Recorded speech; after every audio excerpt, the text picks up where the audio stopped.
Ladies and gentlemen, what a roller coaster performance from this Buffalo Bills offense. QB1 goes for well over 300 yards, 6 total touchdowns, breaking records left and right. The run defense is still a massive concern. Cole Bishop is on his way to be one of the best safeties in the league based off of this small sample size. And damn, so much to unpack from this Buffalo Bills victory over the Tampa Bay Buccaneers in Buffalo, improving to 7-3. I feel like the vibes are very high. I feel like a lot of people who were in the doom and gloom portion of their fandom is starting to hit their stride. I think that a lot of Bills fans are thinking, damn, maybe the division's not out of reach. Damn, maybe the first seed isn't out of reach. Maybe we're getting ahead of ourselves here. But very impressive win from this team, something we needed for the overall sentiment of the fan base and also the players in the damn locker room. Folks, we have a lot to uncover today. And damn, I am excited to unpack each and every single detail with you on today's edition of the Don Mafia Report. As you're coming in, guys, do me a favor. Hit that thumbs up sign. As many people that are tuning in today, if you ever see that there's 200 people watching, 300 people watching, bully everybody in the chat to hit that thumbs up sign. We need the like button to match the total amount of viewers. All right, bully them if you notice that the like button is not identical to the amount of live viewers in this live chat. As you know, I am nosy. I want to understand how far Bills Mafia truly extends. What corner of the globe are you tapping in from this morning on this beautiful Victory Monday? I'm talking to the lurkers. Do not be shy. Let me know where you're tuning in from. Let's lock in. Folks, I need to give a giant shout out to our good friend, William Matar. Folks, if you were ever hurt in a car, you got to call William Matar. #1 car accident attorney in the state of New York. I would never wish a car accident on anybody, but say that it does happen, you need to make sure that you have the right person in your corner, and that just so happens to be William Matar. Phone number is on the screen. Ingrain that in your minds, 444-4444. Also need to give a giant shout out to our good friends over on Sleeper. Folks, I was a big winner yesterday, not particularly on the Bills game. I betted on the Denver Broncos and the Kansas City Chiefs matchup. I knew that this was going to be a low-scoring game. Same thing with the LA Rams and the Seattle Seahawks by being able to take some of the unders on some of their key players. You can be a big winner on Sleeper, folks. As long as you end up downloading it, you get a free $20 just for signing up. That is a risk-free parlay that you could put together. On top of that, they are matching 100% of your first deposit all the way up to $100. Shout out to Sleeper for being a proud partner. Terms and conditions obviously apply. Buffalo Bills, Tampa Bay Buccaneers, 44-32. Let's get into business, but first, let's tap in with the chat. Let's see how everybody is doing. We have Puerto Rico is in the building. What's going on? Hope all is well with you. Salem, Virginia is in the building. Hurley, New York, live on YouTube. Always live on YouTube, my friend. Always live on YouTube. Knoxville, North Carolina, El Paso, Texas is in the building. Delaware, Central Kentucky. Hit that like button. Orlando, Florida. Yo, Dan, Seattle. What's going on? Good morning to you. Stuart, Florida, Buffalo, Bozeman, Montana. My God, I love Bozeman, Montana, man. I absolutely love it there. I'm envious. Lockport, New York is in the building. UP, morning from Boise, Idaho. What's going on, Brian? I hope all is well with you. Also a beautiful part of the country. Good morning, Dan. I'm from Buffalo. Chattanooga is in the building. Asheville, North Carolina. It's a beautiful, beautiful place. Checking in from Jonesboro, Arkansas. Good morning, Dan. Go Bills. Dallas, Fort Worth. Craig, I hope all is good with you. Arkansas here. We have Buffalo, homegrown boys. What I'm talking about. What up, man? Lackawanna, New York. UT from Buffalo of the West. Live. I hope all is well with you. Tijuana, Mexico. Salt Lake City, Utah. Wisconsin is in the building. What's up, man? How you doing? Do we welcome Gabe Davis with open arms? Don't worry, man. We're going to be talking about the Keon Coleman benching, what it means for the future, what this team should do, how they should handle this Keon Coleman situation. Trust me, there is a lot to discuss. Toronto, Canada in the building. Port St. Lucie, Florida. Ireland's in the building. Fort Drum, New York. California, Wisconsin, Kentucky. Man, And baby, and shout out to Craig right here again for the $5 donation. Absolutely wonderful. Folks, I ask each and every single one of you as you are coming in, hit that thumbs up sign. If at one point you notice that the live viewers are not matching the like button, bully people in the live chat. Bully them ruthlessly until that like button ends up matching the amount of live viewers over here on YouTube. Shout out to everybody that's tuning in on Facebook as well. If you guys want a more lively live chat experience, I highly recommend you come on over to YouTube and watch this stream. That link is in the bio. Same exact stream, just on a different platform. Guys, big win for the Buffalo Bills, 44-32, the Tampa Bay Buccaneers. Now, of course, negativity gets the views, right? I've noticed that from really many fan bases. Say, for example, that the Buffalo Bills were to drop this game, I'm sure my post-game reaction and or my live game play-by-play reaction would be double to triple of the views. When the Buffalo Bills do what they're supposed to do, it just feels like a lot of fans don't really buy in because they're just like, yeah, great, we won. That's what we anticipate from this team. So I hate to be the bearer of bad news. A lot of this show is going to be praising what this Buffalo Bills team did well. If you're looking for a lot of negativity, I promise you're going to get some for those of you that like to point out some of the weaknesses and some of the concerns moving forward. We will get to that. I'm going to wait for Tommy to get here in about 5 to 6 minutes. But we got to start off with what needs to be praised. Number one, have to give credit to QB1, Josh Allen. Have to. 6 total touchdowns. You cannot give that quarterback anything but praise. Now, I'm not going to lie to you. I was very critical of Josh Allen this previous week because I didn't think that he was doing enough with the supporting cast that he had, right? I thought that he was bailing out of the pocket too soon. He was refusing to take the underneath stuff. He was refusing to take the easy answers in throwing the football to running backs. And while the game started off hairy, I think we can all agree that we had a pit in our stomach when he threw that first interception on the very first drive while Buffalo was pinned right into their own end zone.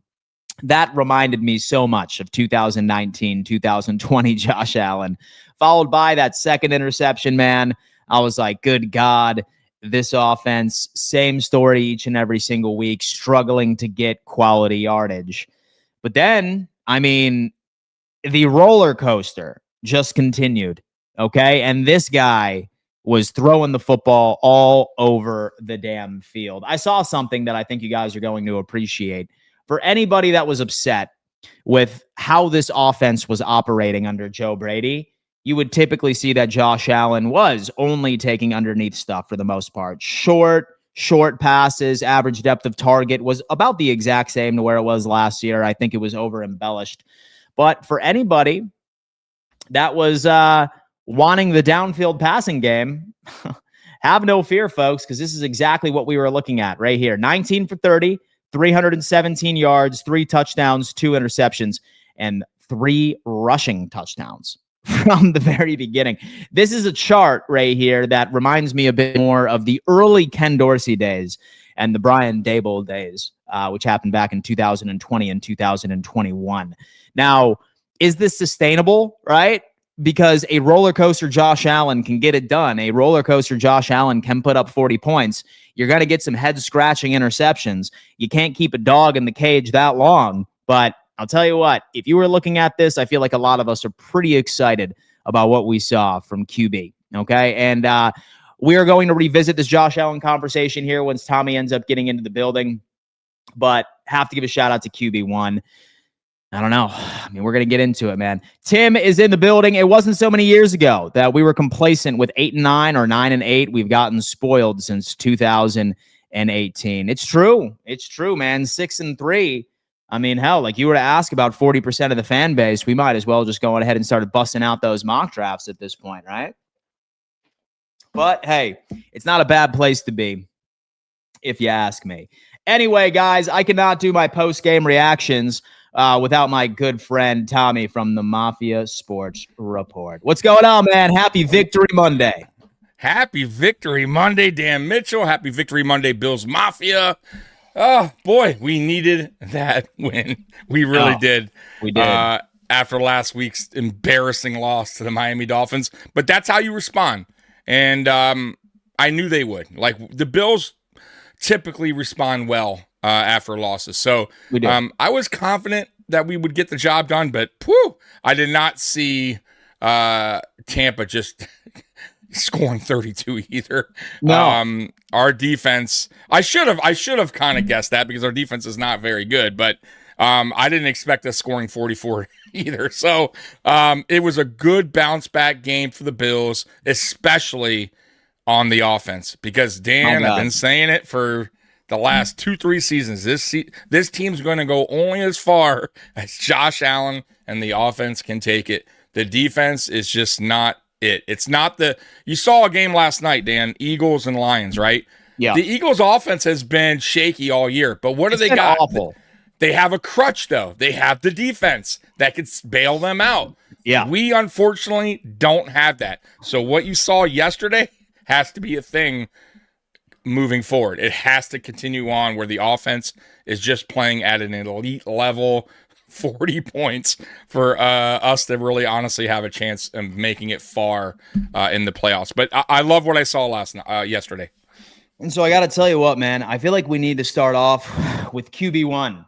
Josh Allen. You know what? I'm not sure about you, dude, but it was a roller coaster game. It reminded me of roller coaster Josh Allen from earlier in his career, where you saw him start the game off with an ugly interception. Absolutely awful interception. He threw another one. That lateral play that he tried to do toward the beginning of the game as well, which ultimately ended up being a forward pass. I was like, oh my God, here he is trying to do too much with the weapons that he has. He's not taking things underneath.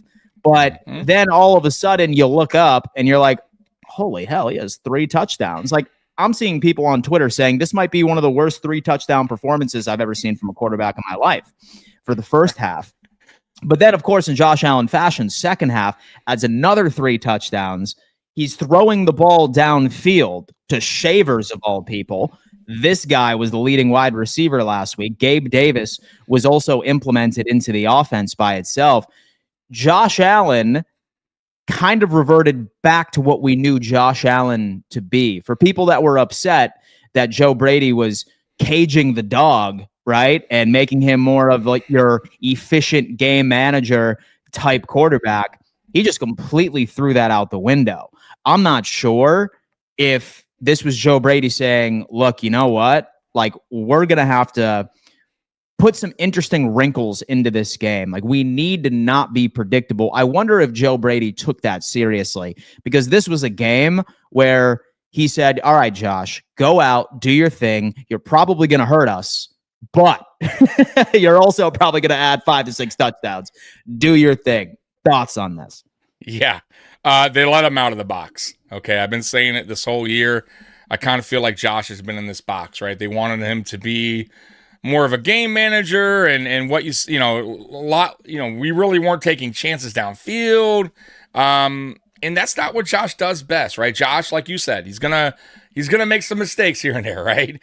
But I'd rather him make a few mistakes here and there and do what he did yesterday than make little mistakes, but he's boxed in and we're barely scoring points. So I love what I saw. I love that, Joe Brady understood, or I'm hoping continues to understand, that Josh Allen's more than what he's been using him for in previous games. So, yeah, dude, like, for instance, going downfield, taking shots downfield, I was even happy with the ones he was missing, because that tells the defense, all right, whoa, wait, hold on. Now they're going deep all of a sudden. Like, now we got to respect their deep game. All right, we better start playing a little bit different here on defense. And also, moving forward, defenses are going to see now, if we continue this trend, all right, now the Bills are opening it up more, right? Now the Bills are throwing it more. They're taking more chances downfield. Now we got to respect that part of their game. Before they didn't. You saw defenses. They weren't respecting us downfield because we didn't throw it downfield. So I love that. Even the ones he missed, I was cool with. Yeah, he made some mistakes. I thought the beginning of the game, Dan, terrible mistake, by the way. I hate that whole thing that he's doing, that underhand or that chest push, whatever the fuck you want to call it. It's terrible. I don't know what it is with him in that pass, the thing he does, but he has to kind of take that out of his game. But to his defense, yeah, Brady should have probably ran the ball there at least once to give him more, get him out of the end zone a little bit better, like give him a little bit more breathing room. So I didn't feel like the play calling was great either. We were backed up there, so give him a little bit space to work with. But yeah, he still can't make that mistake. But overall, Dan, geez, I mean, this is what we want. This is what we want to see. And yeah, Shavers, I mean, is he our new Robert Foster, right? Is he gonna have games like this season? I'm cool with it. I'll take that if you can give us that here and there. Gabe Davis, I told y'all, man, look, man, y'all can say what you want about Gabe Davis, man. BGG, right? Big game Gabe. Listen, he came up clutch. I'll tell you what, the fourth down play that was designed to him, guy just got on the field and he made the catch and he made it happen. That was an important drive. So say what you want about Gabe, but the trust was there early on, and I love it. I absolutely love it. And I hope he continues to see reps. And I'll be honest too, he hasn't seen the field in a long time. So this was his first time in a while testing out his knee, taking hits, right? So he's not 100% yet, right? He has to kind of, slowly get back into the game, in the swing of things. But I love what I saw. Honestly, I did. I really, that's what kind of offense I want to see moving forward, man. Unleash Josh, let him do his thing. He's going to make some mistakes. But if we're scoring like that, it's going to give us a great chance moving forward, especially going into the playoffs. So here's my thing, because the question that comes to mind is this type of offense sustainable? And if you were to ask me, Tommy, I would say no. If this is what you want to roll out with for the rest of the season. However, I do like this being mixed in to the game plan for the remainder of the season. I think that you are going to win games 85 to 90% of the time with the Joe Brady method of long sustained drives, boring football downfield. But what this team lacked was when you came up against the defense that had answers for stopping the run, for stopping that short pass attack. You need to at least be able to be capable of completely flipping the playbook on its head and show the world, hey, we can beat you downfield. We just want to let you know that this is plan B for us. And we are efficient in doing this if asked. So when people see this sort of game, yes, I love it. And let's make no mistake about this. This is a good Buccaneers team. This was a good defense, a very good defense. For the love of God, they generated 2 turnovers, one on special teams as well. So while I don't want to see this become their identity for the remainder of the season, it makes me feel comfortable that I know that they can do this as well. Now we have that on tape. Now we're not going to be only ever seeing 2 high safety shells. One play, I'm pretty sure that it was the Ty Johnson receiving touchdown where Josh Allen saw one of his first single high safety sets he's seen all season. Like for some odd reason, like one of the few that I think he's ever seen. Now I think once you put that out on tape, I think that this opens up a lot. I think that now we have a lot of cards up our sleeve that can be utilized for the remaining schedule. Thoughts on this? Should this be the new look offense, or is that not sustainable? Should we have a healthy mix of offensive identities? No, it's fine. It's going to be fine.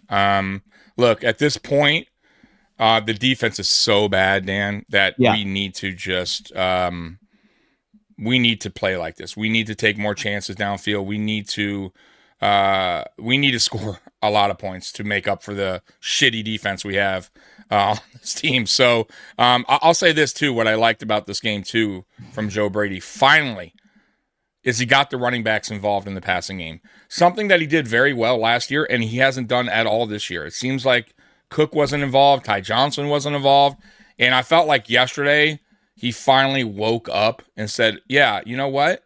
It's time to get these guys more involved in the passing game because they're effective, right? They are. You saw it yesterday, right? Right. You saw it yesterday. Also, I will say this, I was killing Brady in the beginning of the game because I felt like he knew going into that game Tampa was aggressive. Tampa is going to go after Josh. They're going to bring the blitz.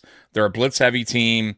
And I felt like the answer was right there. Screen pass to James Cook. You got to adjust. You got to figure that out. He should have had a game plan going in to beat that blitz. They're aggressive. And he didn't at first. And then once he adjusted, that's when you saw the touchdown there to Ty Johnson. And then he goes, oh, okay, here we go, right? Get the running backs involved now, right? Like, let's start using them out the backfield. So I love that he went that option. So, yes, to answer your question, it is sustainable. I do think that this can work moving forward. And this is not the first time that we've played this style of football. So that's the reason why I also think this can work, because this isn't like something new. We're just throwing it out there, trying it to see if it works. Like, this has been done in the past with this offense. This is how Josh Allen likes to play. And I don't know if you saw, but Josh Allen's body language in that game was different than any other game I've seen all season long. On the sideline, his interaction with his teammates, his post game, he just looked different. He looked like, this is what I'm talking about. This is what I like to do. This is how I do. And he was enjoying himself out there. So I want that. Give me that, and I'm happy. I'll take it for whatever happens, Dan. I'll take it. As long as they play like that, I'm good with it. It's wild to me, too, because when you end up looking at Josh's best performances so far, who was the opposing quarterback? Lamar Jackson, Patrick Mahomes, right, and Baker Mayfield. It's almost like that this guy is just bored based off of some of the competition that he goes up against, and like he just doesn't take him seriously. I think he has this competitive edge to him where he needs some swagger on the opposing quarterback that he's facing off with, that he's dueling with. Mm-hmm. Man, I need this every week from the guy. Like, soon as when, like, I saw Baker Mayfield, like, throwing shots at him, like, fun shots, right? Like a competitive shot about the golf game and stuff. I had a feeling. I was just like, dude, if any game where Josh goes nuclear, it's going to be this one, right? Mm-hmm. Because it's a rivalry where, like, it's the exact same draft class as him. He was taken 1 overall. He was 7. He just brings his best game when the competition is where it needs to be. And luckily, as I look at the remainder of the schedule, not a lot of bum QBs are going to be going up against this team. Well, we might not be seeing CJ Stroud on Thursday based off of reports. Like, it's like a 50-50 shot. He's still going through the concussion protocol. We very well might see Davis Mills. But, I mean, dude, I don't know how you can be upset about this. Like, for me, obviously, I hate turnovers, right? But thankfully, I know that we can give a lot of crap to this defense, but luckily with both of the turnovers that Josh Allen did put in, somehow, some way, the Tampa Bay Buccaneers were only able to get 3 points out of those. So that was good, at least, from the most part. But shout out to Josh Allen. A hell of a damn game. I did want to move on to this because I'm curious about what you think on this. Okay. Keon Coleman was benched. All right? He was benched based off of behavioral issues, allegedly behavioral issues. They said that he missed a meeting on Friday. We ultimately ended up hearing the post-game presser from him. He was talking about how we already know what happened. He doesn't believe that he's not getting a message. He's got to be better. The whole PR-trained type press conference. We heard from Dion Dawkins saying that he needs to grow up. We saw him dancing pregame, etc. But there's no question that this offense just looked better without him. All right? It just looked better. And I'm not sure if when you replace Gabe Davis, who is a vet, he knows where he needs to be. One specific play where Josh was getting some pressure off to the right, like Gabe Davis went off of his route and like looked as sort of your safety blanket for Josh Allen to ultimately end up making a play. Here's my question to you. If you're Joe Brady right now and you saw how this offense operated without Keon Coleman on the field, saw an increase in targets on Terrell Shavers, would you put Keon Coleman out for the rest of the season, barring some crazy injury where you had to? No. I wouldn't. I still think Keon Coleman has some upside to him, and it can help this offense. Here's my thoughts about the whole Keon situation. Look, man, has he underperformed? Yes. Like, year two, we're expecting better from Keon Coleman. Year one, I think we gave him a pass. It was deserved. We knew he was a project kind of receiver in a way. He needed some work. He also got hurt at some point with the wrist injury. He missed some time last season. So at least I did. I kind of gave him a little pass. And I also said he's a guy that's going to take a couple years to kind of develop, where you see the best of Keon Coleman by year 2, year 3. But right here this year, I got to say, him and McDermott are clashing, and it's been an ongoing thing. They clashed earlier in the season where he benched him on the first series. So clearly there's friction going on between him and the coach. And I understand in a way, I get Coleman's frustrations. However, you have teammates that you go to war with, out there on the field. Those are your brothers, right? Like, you need to play for them as well, right? And when you act like that, even if you're frustrated, you can't do that. You can't be late to meetings. You can't half-ass it out there on the field. Like, you got to give it all you got, right? Because everybody else is. So that I don't like. You know what I mean? I thought that's immaturity. He's showing us that he's a little immature still. Showing up late to meetings or not at all, whatever that case was, that's immaturity. I thought Dion spoke well about it. I don't know if you saw that. I thought Dion handled that well. I'll give respect to Keon too. He answered reporters' questions after the game. He didn't need to do that, so he manned up. I'll give him his dues. But you got to respond now. Like, it's time to wake the fuck up, because he can be used in this offense. I'm not saying he's going to be great. I get what you're saying, that our offense looked better without him yesterday, but we need him. We still do need him. He could still be a valuable piece to the offense. But yeah, he needs to wake up. He needs to wake up.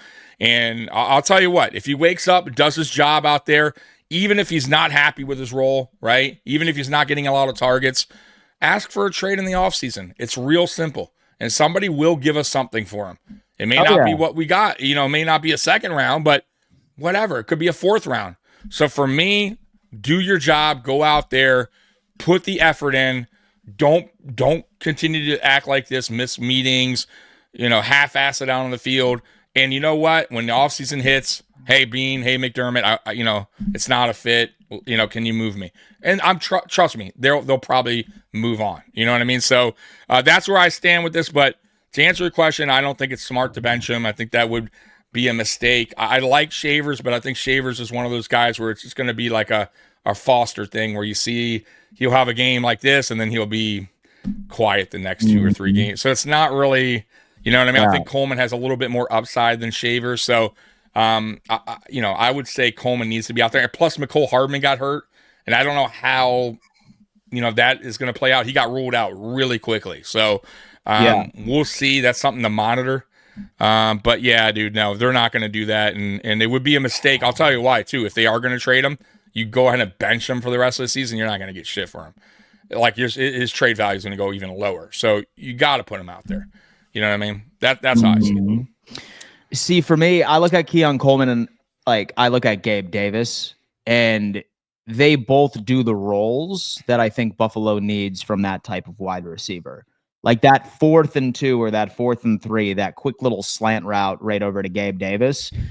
That is something that you want to see from Keon Coleman. With Joe Brady was really trying to make him the go ball guy, like for some odd reason, for half of the season by itself. Yeah. So when I hear Shavers is the Keon Coleman replacement, no, we saw the Keon Coleman replacement out on the field yesterday, and that was Gabe Davis. Gabe played the Keon Coleman role. That's exactly what it was. And I do feel like Josh has better chemistry with Gabe Davis. Oh, dude, 1,000. You saw it yesterday. Yeah. 1,000%. So you're right in what you're saying about Gabe, by the way. I think if Gabe can stay healthy to continue this season, because that's a big deal, right? Like, we don't know yet, right? Because you know how this goes with injuries in the Buffalo Bills. So if he can stay healthy, I do think he'll start taking snaps away from Keon Coleman, right? Yeah. But I still don't think Keon Coleman's going to be like an inactive, week to week scratch. Like I just don't see that happening. But I do see Gabe taking more of his snap counts away. Absolutely. Allen and Gabe Davis, like once again, like you said, they have that chemistry down. They have, they have history together, right? So they know what each other's thinking, where they're going to be when, especially on scramble drills. So yeah, like definitely, I see Gabe taking more snaps as the season goes on.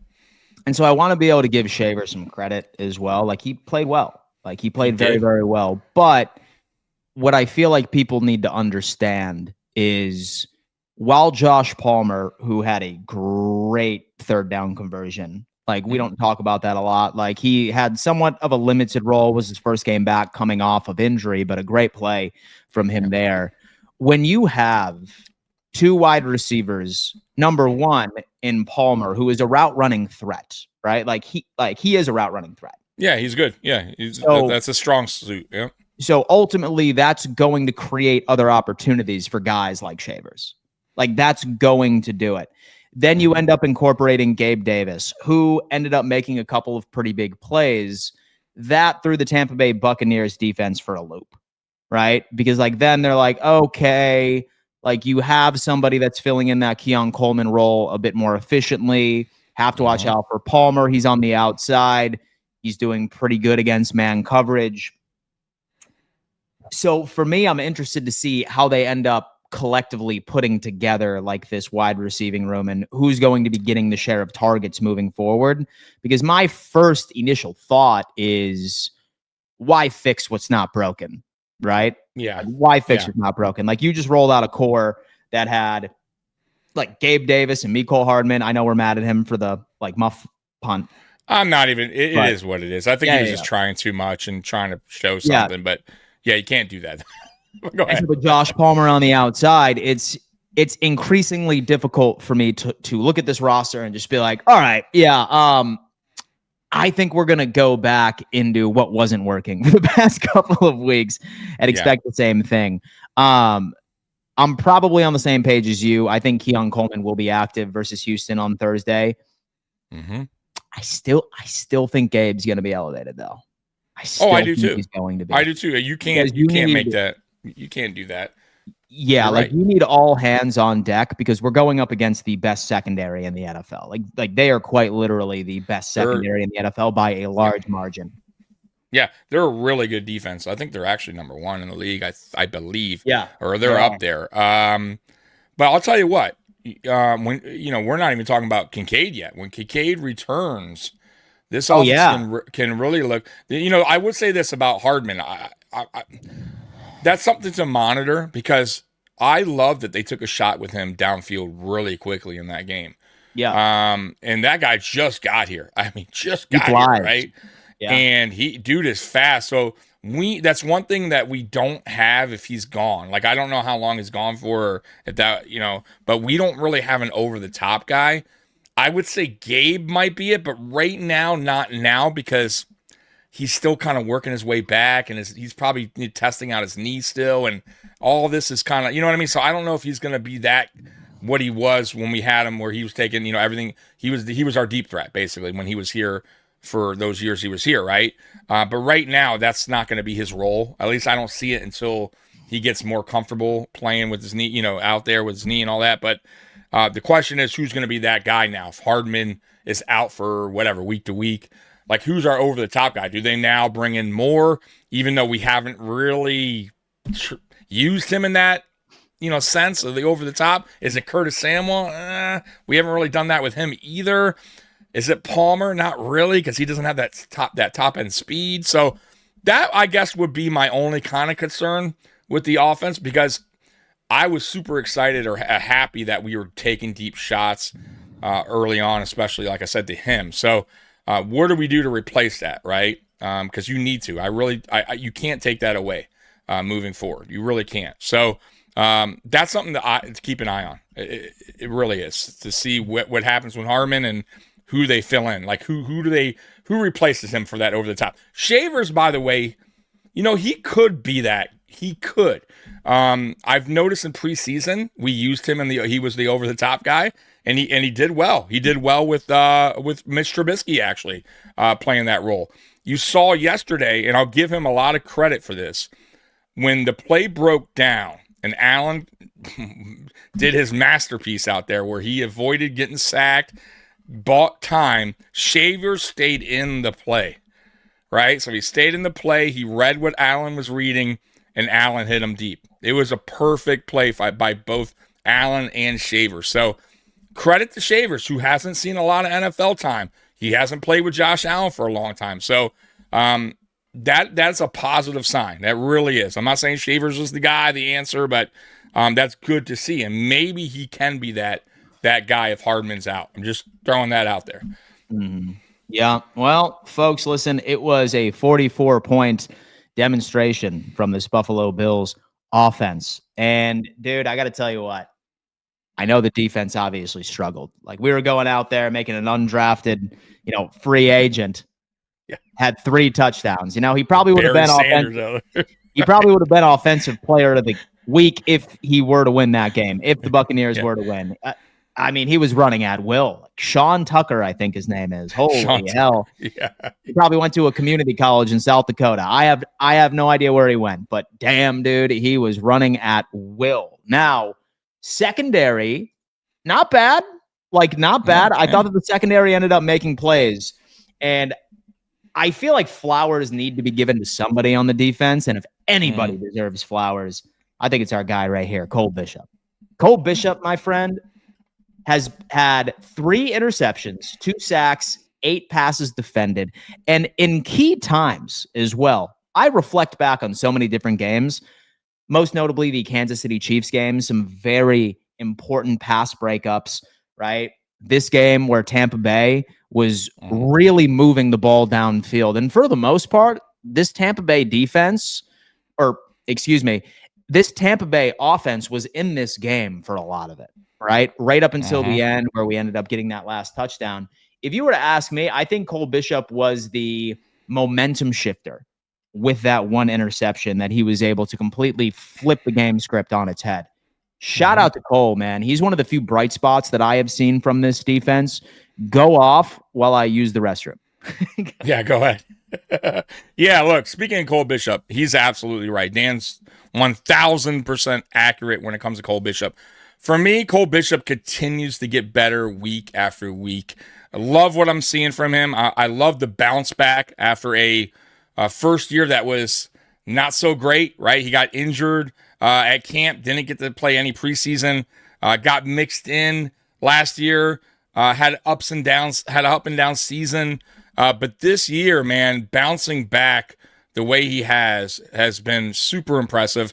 I got to shout out Jordan Poyer too. I think Poyer being on this team, being on the field with him when we brung Poyer up has helped out Bishop big time. I think Bishop and Rapp just didn't go well. It really didn't. I thought Rapp, regressed this year. I really do. He's not the answer at safety. He's a good depth piece, but I really truly feel like Bishop needed a guy like Poyer next to him, helping him out, and on the sideline, right? Telling him what he's seeing, what he's doing wrong out there, what he's doing right out there.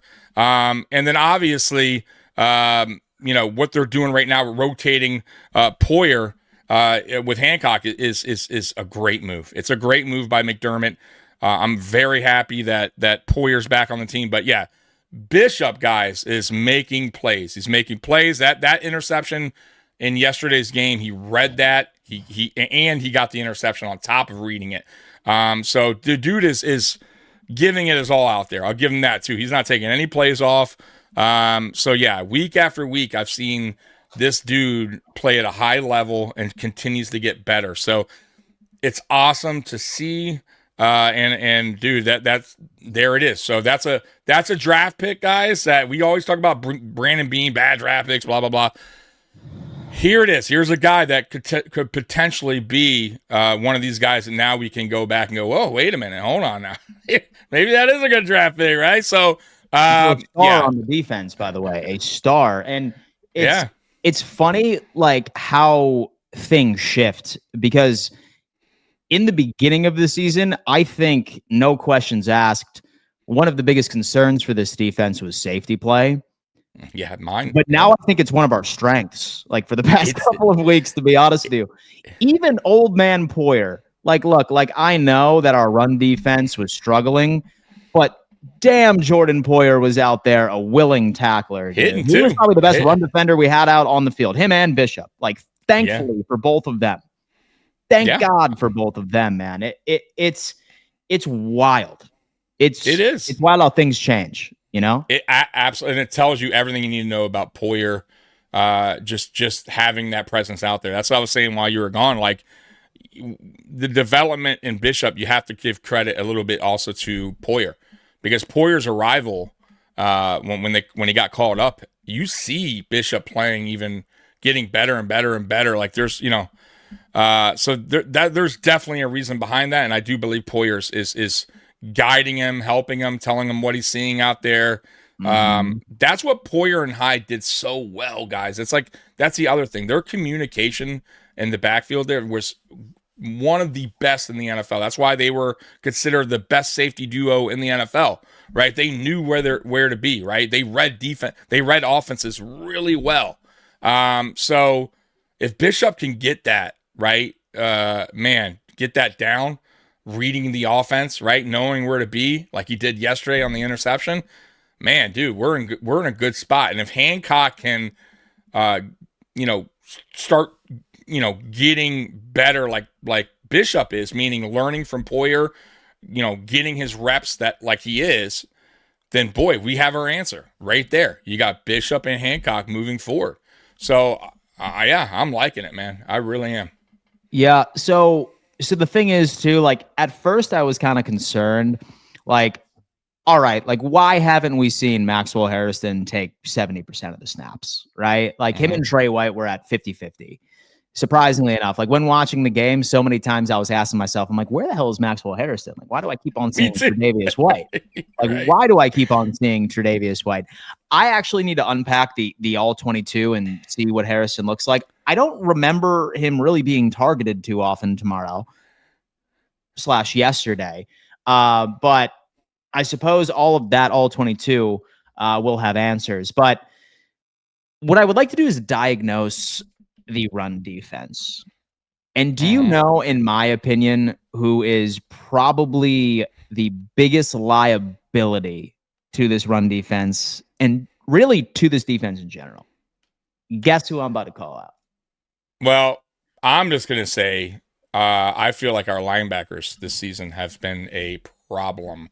Matt Milano and Terrell Bernard. Bernard's obviously he's dealing with injuries all year, but he is, I really feel like he's hurting our team more than he's helping it at this point. He is super slow. I don't know if you saw the play where you saw ankle weights. Right. He looked like he has ankle weights. Right. He got smoked by Baker Mayfield.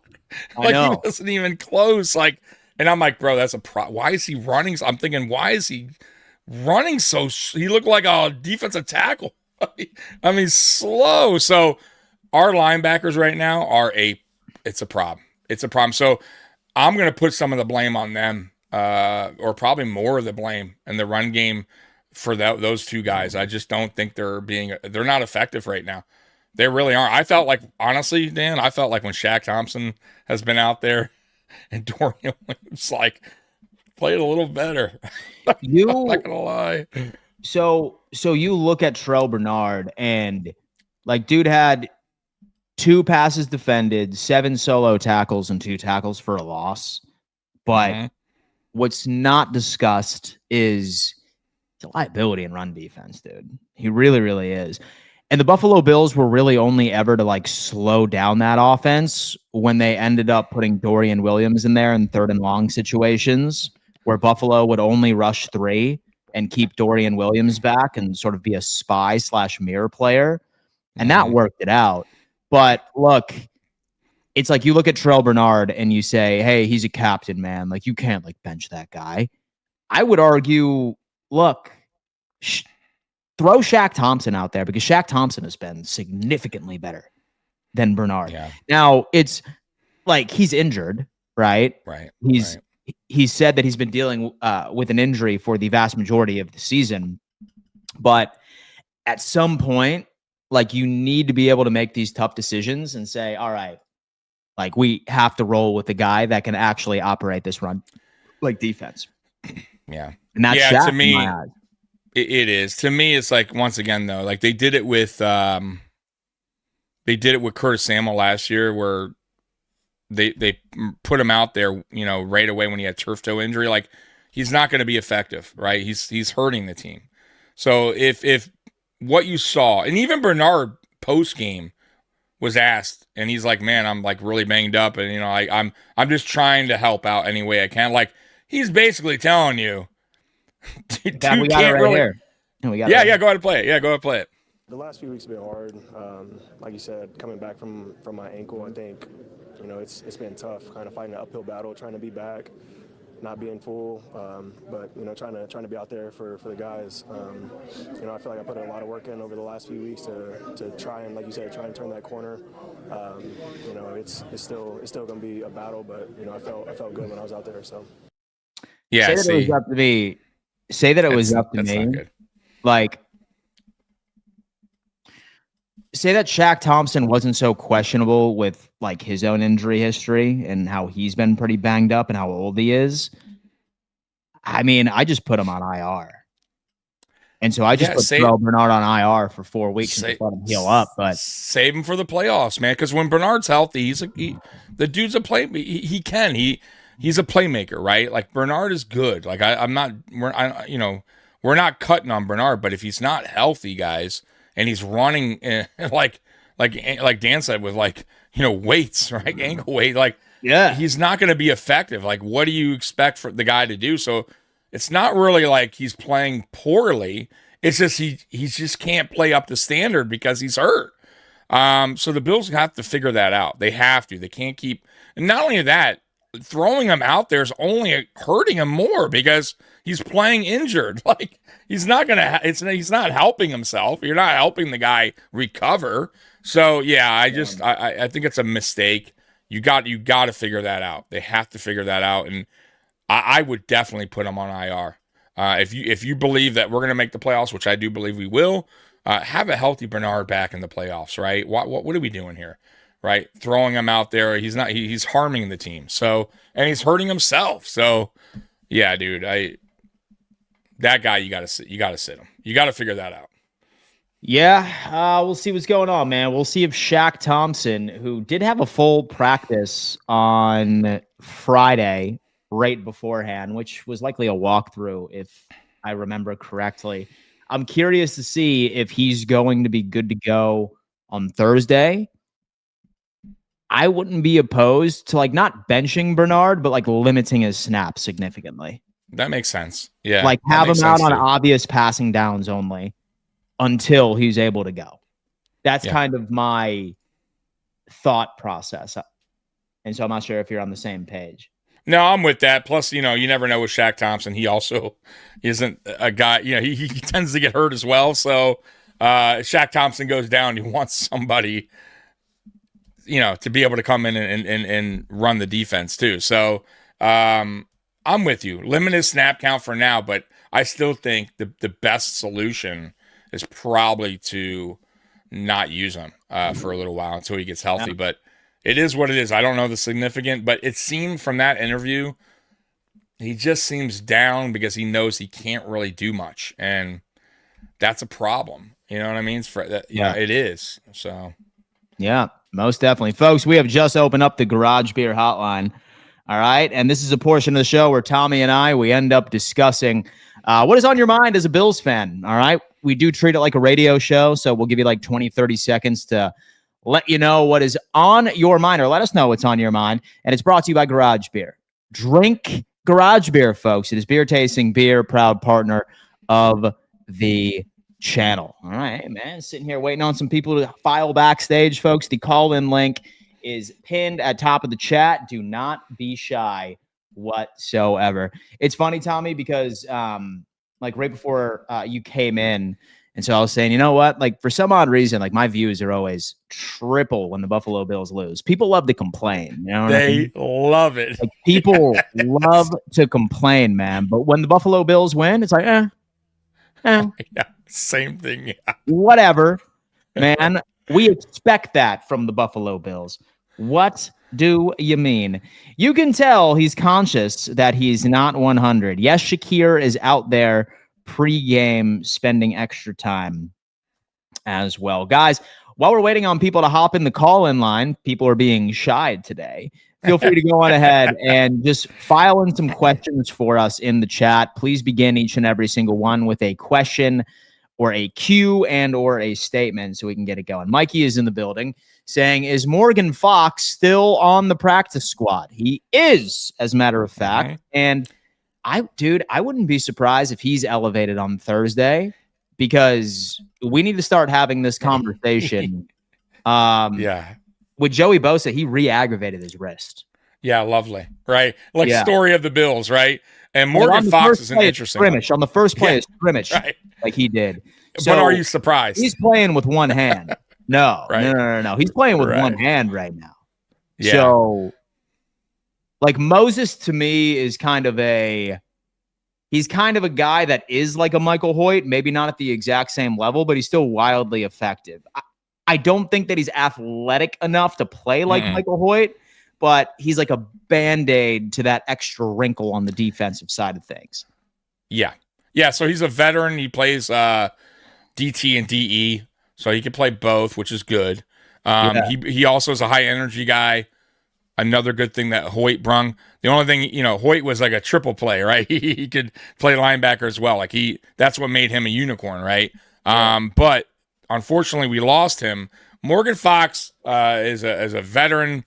He's been there, done that. He's seen every type of offense that you can see. So I think they're just kind of getting him ready, getting him familiar with the playbook as best as they can, and they will elevate him at some point. Maybe Thursday. Maybe you see him because of all the injuries that's going on with the line right now and just the defense in general. So you may see him elevated.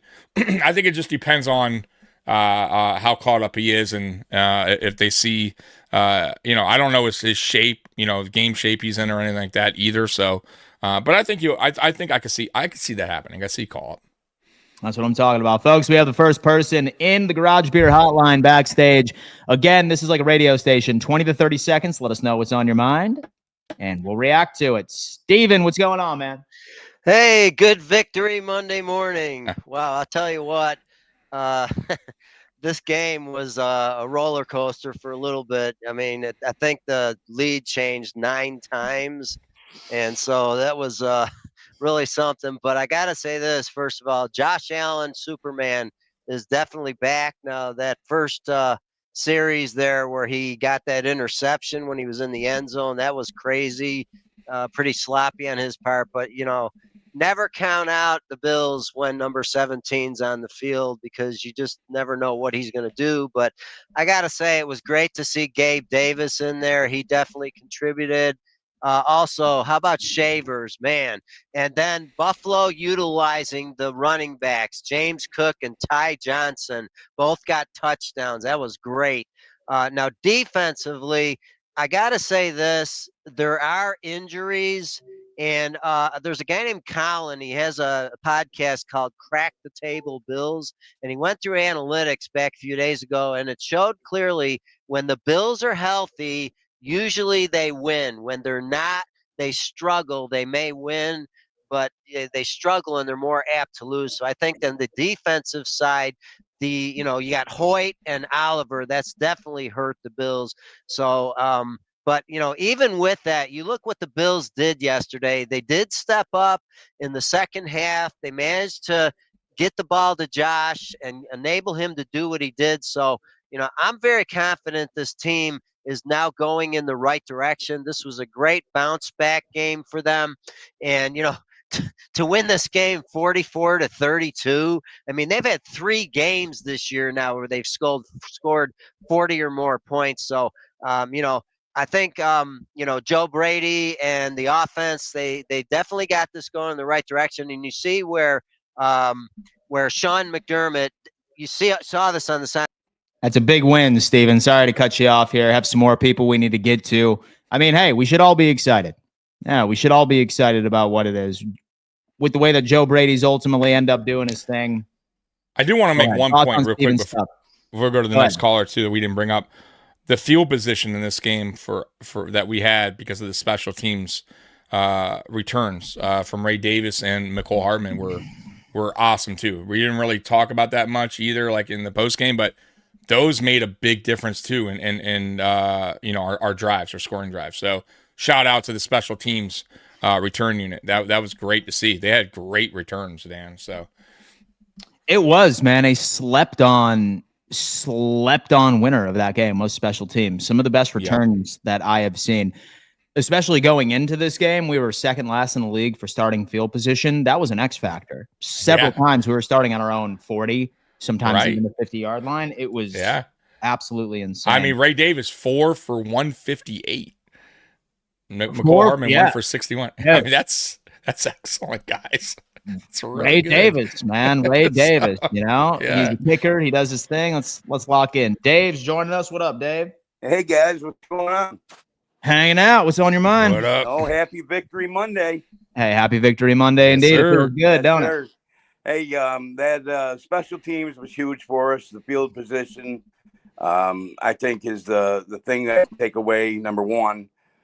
Our offense is back. I can say that Josh looked extremely confident, I guess is the word I want to say. When he steps up in the pocket, he finally started to trust his line a little bit. And even when he scrambled, it wasn't scrambling for his life. It looked, he was scrambling with a purpose. I know. The only thing concerning, though, is, I mean, man, can we stop the run? No, we can't. I mean, come on. These teams that we're going to face, going forward, playoffs, even looking at the Super Bowl. I mean, NFC, you got Jamar Gibbs from the Lions. You got Barkley. I mean, every team's got a running back. And, I mean, if we can't stop them somehow, there's got to be a way. I don't know what the answer is. What's your guys' take? Oh my God, Dave! Dave, my take is every running back's going to have a career game. So let me tell you what I would do, right? And this was before this game. What I wanted to do is pull up the schedule and look at the type of running backs we were going up against. But I mean, right after an undrafted free agent did well over 100 against us yesterday, now I just don't think it matters, right? It doesn't help. So the Buffalo Bills are not really operating with the defensive line rotation that they want, right? Going into the season, they wanted Ed Oliver. They wanted a healthy Michael Hoyt.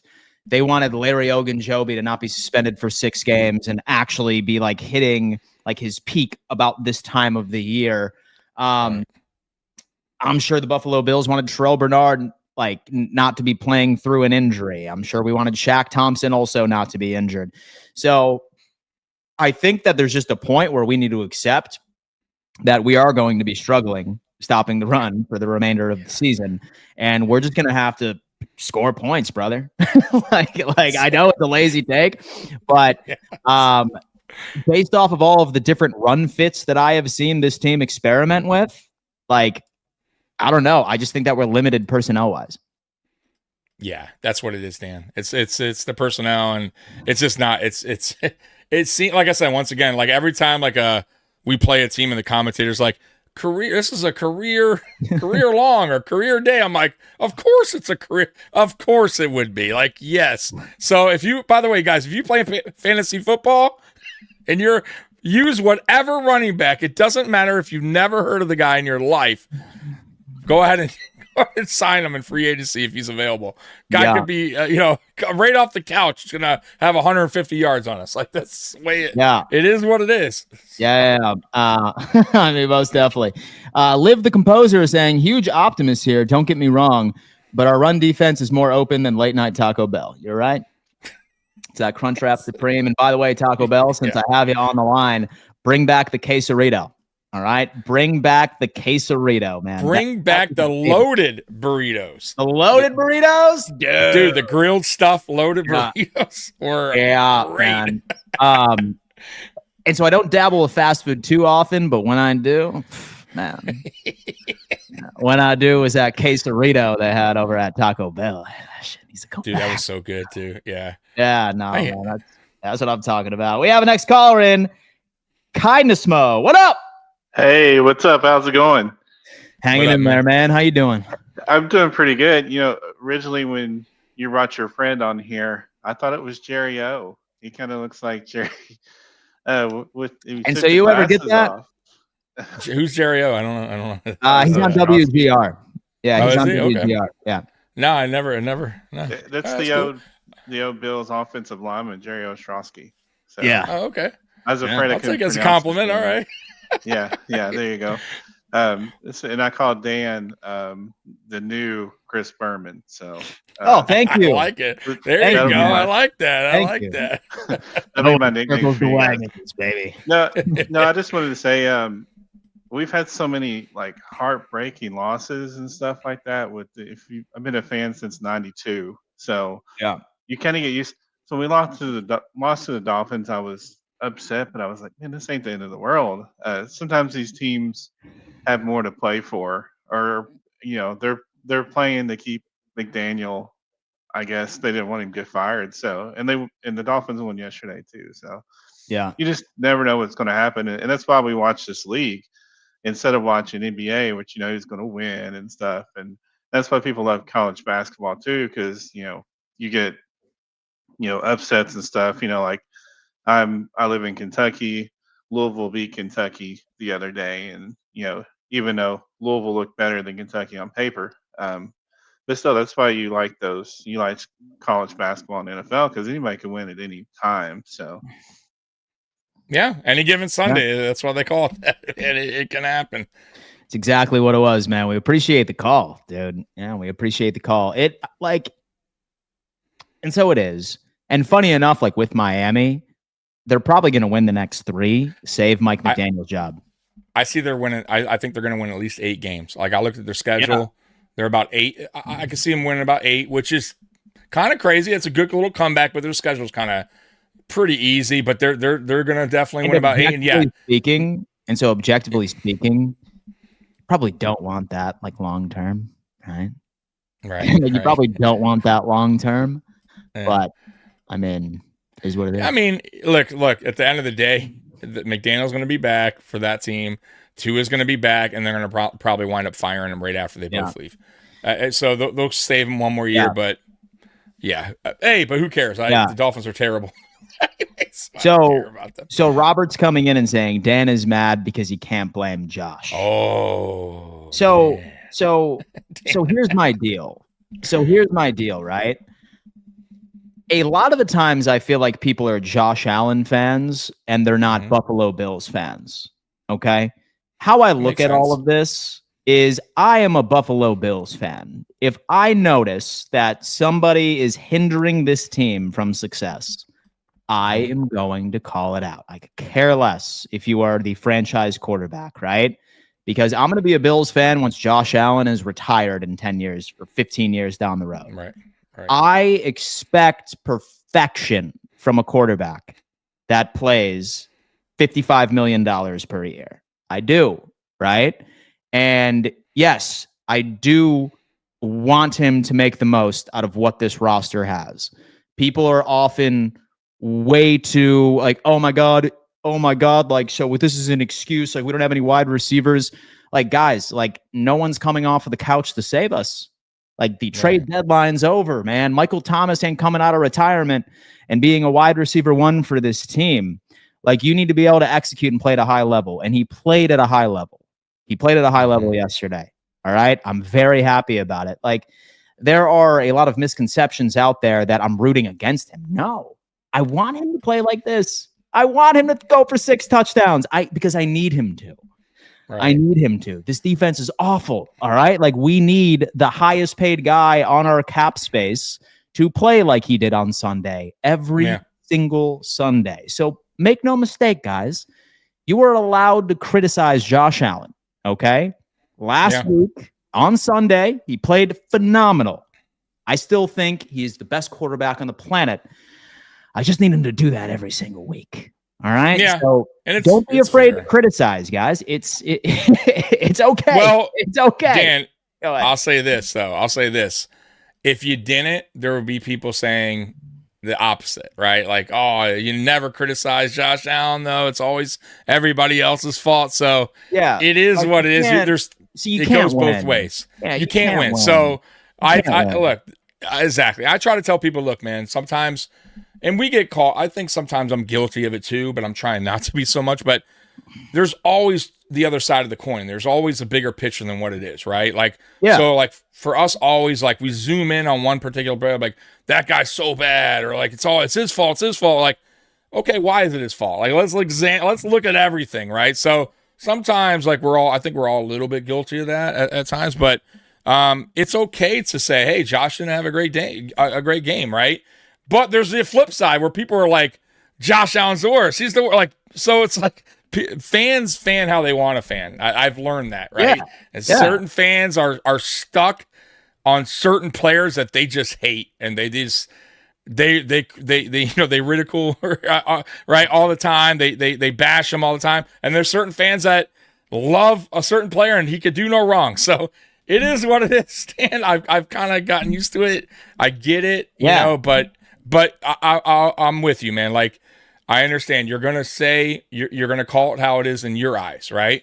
Hey, if Josh Allen didn't play well, like that's how I see it. Maybe you see it different, and that's okay. That's the fun of this whole podcast game we're in, right?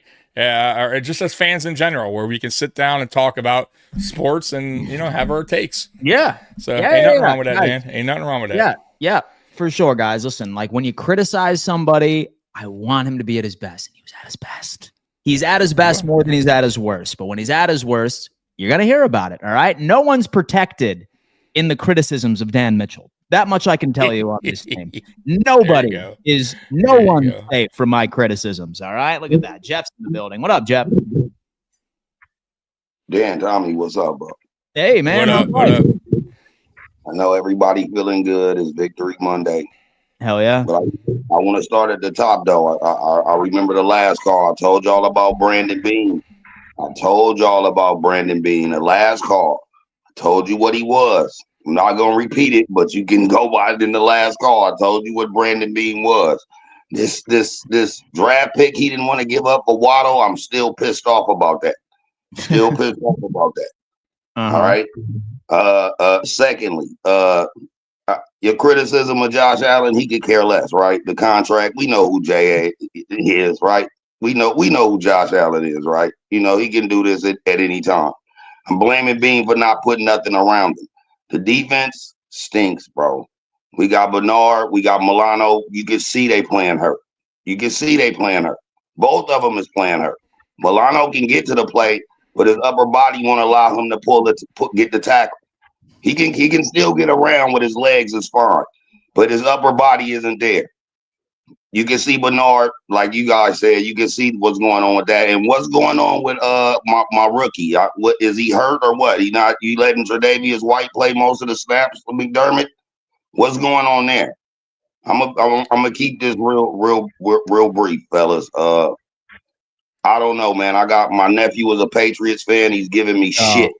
Good guy. I'm gonna tell you the truth. He's giving me shit. He want me to bet him. He want me to bet him that we can't win the division, that they're gonna take the division and this and that. And I'm gonna put my money up because I think we can catch him. I'm gonna be in Texas this Thursday, man. I'm going to the game. Hell yeah. Check you out. I'll be there. I do want to say one thing about the Harrison thing. We appreciate the call. Go ahead. I do want to say one thing real quick on that because I felt the same way post game. But after reading some on X, some stats out there, he had the second most snaps outside of outside corners for the Bills in yesterday's game. So he was out there. He was out there a lot. So I'm really curious to see. It could be good or bad. I don't know. We can see it much. As soon as when this stream is over with, I'm gonna unpack all 22 and see how Harry did. I don't remember him being targeted very often, and a lot of the time, I don't either. So with perimeter corners, if he's not being targeted, that's a good thing. That's a good thing. That means that dude wasn't open. That is. That's my point. Yes, that's my point, Dan.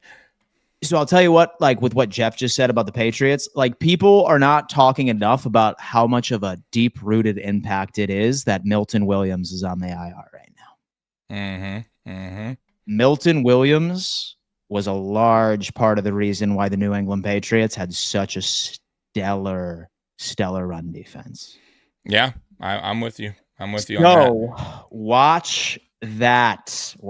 Z-Bot is saying running backs in the pass game. He is a brand new father, by the way. All right, since his daughter was pitched into Bills Mafia. Congrats. We are undefeated. We are undefeated. Running backs in the pass game. That's what I'm talking about, dude. I do want to say one thing to kind of defend Bean a little bit on his take. I get some of you guys out there are upset with Bean. I am too, that he didn't pull the. For me, you got to make that trade, right? And I felt like he was playing hardball, and because he played hardball, I think the stove cooled down and the Dolphins moved on, right? So that was a huge mistake, and I won't forgive him for that one. But I'll say this, guys. It's Sean McDermott's team. At the end of the day, these are the players he wants, he's asking for. The players that are being extended are because he's telling Bean these are the players that he wants in Buffalo. Bean's not just doing it to do it. So you talk about all the players that you're upset about, right? That our defense can't stay healthy, that our defense can't tackle, that our defense can't stop the run, this, that. These are all McDermott guys. These are guys that he keeps bringing back. These are guys that he wants to have extended. So Bean's the guy that it supplies the ingredients. McDermott's the chef. If the ingredients are no good, tell the guy I need new ingredients. Don't say resign these guys. I like them. Keep them here and go out and get a 3-tech again instead of a 1-tech, because I don't want to use a 1-tech. I want a 3-tech. I want a faster DT. So for me, Dan, I think Bean gets a little bit too criticized on the draft picks and free agency, because these are guys that McDermott wants in Buffalo. He's only supplying the ingredients. That is a great take too. It's a great take, because when you look at what that Carolina Panthers defense was back when he was defensive coordinator, you saw the same thing, dude. He loved finesse, athletic linebackers, not your typical downhill type guys. He wanted basically undersized linebackers that are stellar in coverage. And he wasn't a big 1-tech guy. Dude does not like a beefy 1-tech defensive tackle. But why did it work in Carolina though, Dan? I'll tell you why. Yeah, those guys stayed healthy. Luke Kuechly was a beast. The other linebacker, Stewart was his name. Was it right? I think it was Stewart. It was a beast, right? So he had guys at least that could fit or complement his defense that worked in Carolina. Here, Matt Milano's fine, but we made a huge mistake not keeping Edmonds over Milano. Can you imagine Edmonds here instead? But that was, guess what, guys? That's not a Bean decision. McDermott chose that. So for as much as you guys want to say this is Bean, I'm not saying he's perfect. He's made mistakes. But this is what McDermott wants. He's the guy that controls it. He's the guy that hired Brandon Bean. He's the guy that could cut the strings on Brandon Bean. So it's not, I don't believe this is all Bean's doing. And you know what I mean? That's my take. Y'all can see it differently, but that's how I see it. Yeah. So one thing too with Jalen Waddle, trust me, I would have loved if Jalen Waddle was running routes right now for the Buffalo Bills going into the playoffs. Don't sleep on him being a Buffalo Bill in March. Do not sleep on it at all. That's a good take. That's a good take. I like that. Say that we make calls on specific guys during the trade deadline. Very often we revisit that the next offseason. Same thing that happened with Diggs, right? Because before Diggs was traded over to Buffalo, there were a lot of rumors that Buffalo was in on Stephon Diggs that previous trade deadline. They sure did too. And there, you know what, Dan? There's a lesson learned here that I really hope McDermott and Bean understand over the last 2 seasons. Number one is important. You gotta number one, stop, that whole everybody eats marketing campaign slogan to make us forget about Diggs. It didn't work. It's not working. Like, it's BS, right? So now live and learn. You need a weapon. Go and get it. Find it. Whatever you need to do in the offseason, because this whole thing that we're fucking around, keep doing, it's not working, right? So go and get us the one. Period. Whatever you got to do, get it done. That's what I'm talking about. We have my boy Spidey Munn in the building. Spidey, what's going on, man? What's going on, fellas? Chilling. What up, man? Just calling. I think yesterday was a great game. I mean, on the defensive side of the ball, running it, of course, you can expect that to not be the greatest, but all in all, I think it was a really good game. I think the best passing game we've had all season. Now, I don't get to watch every game. I get red zone, so a lot of times I'm not seeing the Bills' full gameplay. But it looked promising. Definitely hopeful, but I know this team can implode on themselves. Just 1-0 this week. I know we got a game Thursday, and this again, not to take away from yesterday. We're all happy. That's good, but if we have another game against, or like we did against Miami or Falcons, anything like that, this is all going to come back down to reality. I'm just I'm not giving up on this team. Never will, even if we're 4-12 or whatever. But I just know that we can implode on ourselves and beat ourselves if we're not locked in. That's what I'm talking about. That's fair, actually. It's fair because of how the season's going. By the way, appreciate the call, man. Yeah, I appreciate that. That's a fair point. Dude, I get it. Like, so this season has been filled with highs and lows, right? Like highs, like some high highs and some low lows. So while it's okay to celebrate, I'm happy. All right. I'm very happy with how this offense looked. Concerns still exist with the defense, right? But the story of this season has been consistency. Can we get consistent, right? Right. Are the off games from Josh Allen a thing in the past? I hope so, right?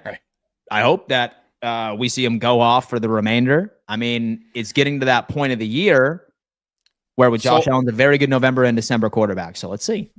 I'll bring something real quick up before you go to the next caller. But when we in 2023 fired Ken Dorsey, we were 6-6 at the time, I believe. Not very good, right? 6-6. Yep. Coming off a bad loss to Denver, I believe it was, when we fired Ken Dorsey.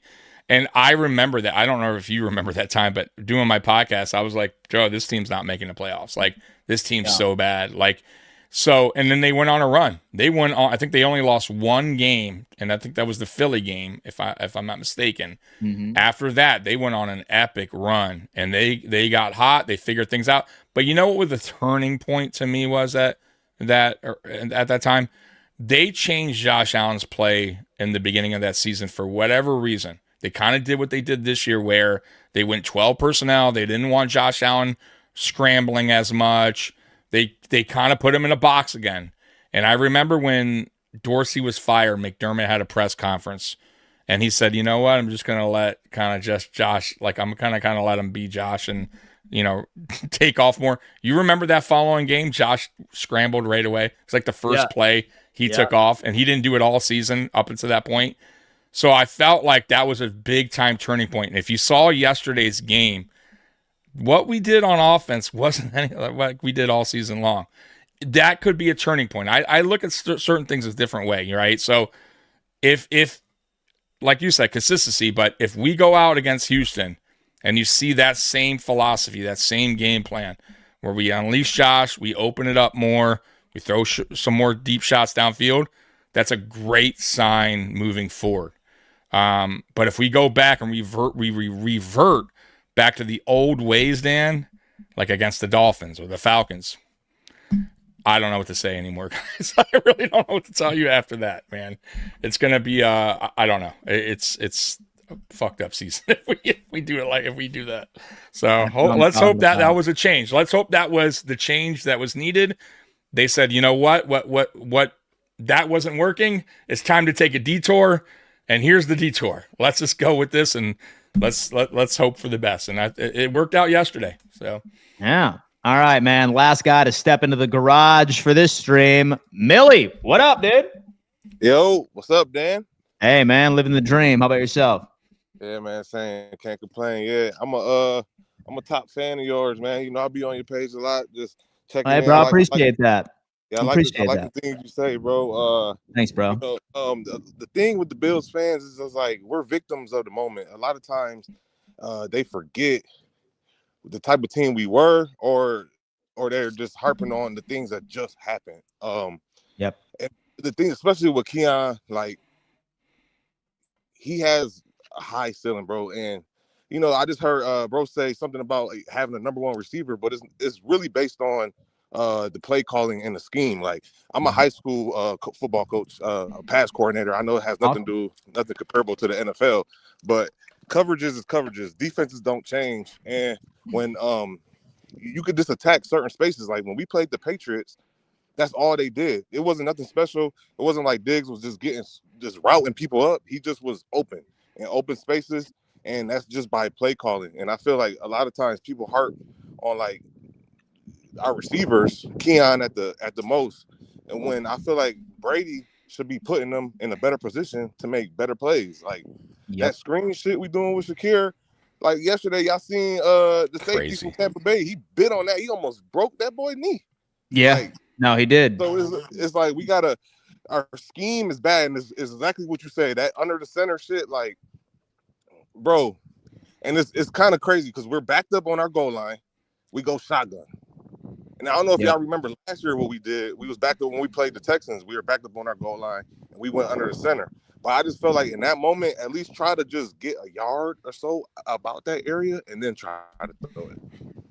Yeah. But a lot of this offensive thing. Sorry, cut you. A lot of this offensive thing is based on, in my opinion, Joe Brady's scheme. I love to see it. Well, Millie, we appreciate the call, and it's funny. It's funny too because a very common complaint from this fan base is separation. Guys, let me tell you something. This Buffalo Bills team is seeing zone coverage probably about 75% of the time this year. That's what defenses have done differently. Last year, Buffalo saw a lot of man, and that's why everybody eats worked. Josh is very good against man coverage. Separation does nothing to when you're facing zone coverage. It's about your wide receivers finding space, right? That's the thing right there. And the same thing could be said about the Bills defense, like Millie pointed out. Sean McDermott, Bobby Babich, whoever the hell is calling plays at this point, right? Right. They have this obsession with running predominantly zone, even when the advanced data suggests running man most of the time is the answer, right? Right. Like running man is the answer. Like when you saw Baker Mayfield in a couple of those drives where like he was finding guys like with some pretty quality space. A lot of quarterbacks, at least some of the ones that have been on our schedule thus far, struggle against man, but for some reason we just still ultimately end up running zone. Like that's why you saw Patrick Mahomes like do it. So separation for the most part doesn't really help when defenses are running zone coverage. It's about getting guys open in space, allowing these guys to have the sort of have the veteran mindset and knowing how to find space. So separation is not the issue when you're seeing predominantly like zone coverage and vice versa. Yeah. So how I see it, and he's right about the scheme. So Joe Brady, and I talked about this on my podcast on Friday. I looked up a few articles dating back to why he got fired in Carolina. I don't know why I never looked him up before, but he had a major problem in Carolina with that exact same thing that we talk about with the scheme. So there was an article. It said Brady's design. It says, go ahead. So basically, he asked his receivers to win their respective matchups rather than scheming them open. So major problem. That's what I've been saying pretty much the last 2 seasons, Brady doesn't understand his players' strengths. He doesn't know how to use them properly in games. So he doesn't put them in better situations to win their routes, right? He's not scheming them up properly. And that's been an issue of mine with Brady for the longest time, right? And I think that's been an issue with him in general as an offensive coordinator. And that's why he didn't work out in Carolina. And as far as other things as well that I got to reading on with him as well was, they talked about, they said his system is very basic, that he was predictable there. He didn't do a lot of motions, right? Rub routes, RPOs, like that wasn't in his script, right? That he ran a super conservative and vanilla type offense. That is something that I've been talking about. Has been an issue here in Buffalo under Joe Brady, and he needed to be less predictable at times. You saw, matter of fact, like it drove me crazy in yesterday's game. He did a screen pass. I think it was a 3rd and 9, 3rd and 7, something like that. Thank God we got a penalty for a face mask on Shakir. But what an awful play call. Why would you throw that to Shakir there? Just terrible play call by Joe Brady there, and we got bailed out. But those are that's the stuff I'm talking about when it comes to Brady. He has to stop being so predictable and running such a, basic kind of vanilla type offense and kind of open it up a little bit more, scheme things up to put his receivers in better situations. Now, on the flip side, the defense. At this point, guys, Sean McDermott is who he is. He's year 9 in. He has a massive ego. This defense is never going to change. It's a soft zone type of defense that we give space to receivers, and they absolutely kill us. So when it's funny, Dan, when we talk about offseason and we hear about our receivers doing so great at camp, of course they are. Our defense, it allows them 5 yards of separation. Of course they're catching. Of course they're catching everything. Of course, yeah. But of course. It's zone coverage. It's right. Zone coverage, of course. Of course. Right. So I'm not even buying into anymore that who's the receiver that we're not even using anymore. Like, oh, this guy, Andy Isabella's torching it up in camp. Of course he's torching it up in camp. He's wide open. So, look, I don't even buy into that because it's the defense that McDermott wants, the soft zone bullshit, bend, don't break. And the problem is, guys, when it breaks, it fucking breaks badly. It's not going to change. That part ain't going to change. And like I said forever, guys, for the last 2 years, the offense is the key. The offense has to get going, has to be elite top of. I just want Bean.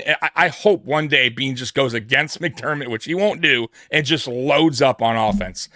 And go out there and get 45 a game and allow 35. I don't care. But the defense ain't getting fixed. Not with McDermott. It's going to be the same story, guys. It's going to be it, man. And you know what? Based off of what we saw from Joe Brady, sure, we ultimately ended up seeing some gaffes, right? Like some of those screen calls here and there. But I will say that this is probably one of the most different sort of offensive mindsets I've seen going into this game. Like they did allow Josh Allen to go a little crazy. Like he did open up the playbook a little bit. They did. I saw things from Joe Brady to where, and at first I hated this take. I hated it. Like when people were just like, maybe Joe Brady was saving it for the playoffs or saving it for November and December. He dusted it off. He had it in the safe. Yeah. The secret playbook. But I mean, hey, like maybe you could make an argument that the secret playbook has reared its ugly head. Like so far, right. Our secret second playbook, it's the desperation playbook. It's the desperation. Like, can we ultimately end up catching the Pats and like making it work? We only go to this second playbook if everything fails. I know. Week 10, McDermott goes into his office. All right, Brady, go ahead and get the other playbook out. It's time. Yeah. Go get it. All right, coach. Go for it. It's time, man. The super secret offensive playbook is now being implemented. It was all a plan, Dan, all along. Yeah, that's what I'm talking about. But folks, we thank you for tuning in to another edition of Victory Mondays with Dan and Tommy. All right, man. We always have a great time. You're going to be seeing Tommy again on Friday. All right, when we unpack the Buffalo Bills and the Houston Texans game. For the rest of the week, just stay tuned. It's going to be a bit different, like how I structure my show, since this is a short week. Tomorrow, I dive deep into what we can expect from the Texans game, exposing weaknesses of their defense, how I would like the offense to attack it, and vice versa, what the defense could potentially do. It's probably going to be Davis Mills, so I really hope that we can make sure Davis Mills does not crack over 12 points on Thursday, but we will see. We will see indeed. Tommy, what do you got for the people this week on the channel, man? Yeah, man. So tonight we go live at 10 o'clock, Monday Night Uncensored. You definitely want to be there, me and Mikey. And then on Friday, obviously, I'm here with Dan again, talking hopefully a Victory Friday. And then you're right. And Friday Night Lights, I go live at 9 o'clock. So I appreciate you guys rocking with us today, man. You guys rule, man. You guys are always busy in the chat. And thank you, Dan, for having me on this season. It's been a blast, and I hope that we can continue to do this. Yeah. Oh, no, dude. We will. We will indeed. Folks, we appreciate you. Hit that thumbs up sign. At the beginning of the show, I said, I'm sorry, Tommy. Let me get Tommy back real fast. There you go. Jeez, I just already throwing me out. Dan, what the hell? Get out of here, Tom. Get out of here. No.